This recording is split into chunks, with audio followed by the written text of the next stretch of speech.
لوگ کہتے ہیں کہ ہم سے دوسروں کی غلط بات برداشت نہیں ہوتی، جبکہ غلط بات ہی تو برداشت کی جاتی ہے۔ صحیح بات کو تو سن کر قبول کیا جاتا ہے، کیونکہ وہاں تو کوئی اختلاف کی گنجائش بھی نہیں نکلتی۔ لیکن اگر جہاں کسی کو آپ برداشت نہیں کر سکتے تو معاف کر دیا کرے، مگر نفرت کا پودا دل میں مت لگائے۔ یہ آپ کی ہی خون پر پلتا ہے، جس کی اذیت آپ دوسروں کو نہیں بلکہ خود اپنی ہی ذات کو دے رہے ہوتے ہیں۔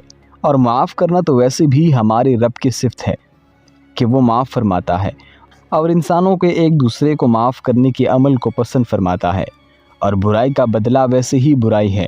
جس نے معاف کر دیا اور صلح کی تو اس کا اجر اللہ کے ذمہ ہے، بے شک وہ ظالموں کو پسند نہیں کرتا۔ انسان کا صرف رنگ، نسل اور شکل ہی مختلف نہیں ہوتی، بلکہ ہر ایک کا اخلاق اور ظرف کا معیار بھی دوسرے سے مختلف ہوتا ہے۔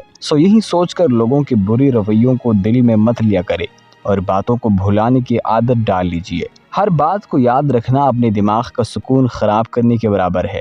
تو زندگی کے کچھ مقامات پر لاپرواہ رہنا سیکھیے، کیونکہ جس طرح ہر بات کہنے والی نہیں ہوتی، اسی طرح ہر بات سننے والی بھی نہیں ہوتی۔ تو زندگی میں سکون اور اطمینان کے لیے ضروری ہے کہ درگزر کیجیے، معاف کیجیے، جان دیجیے۔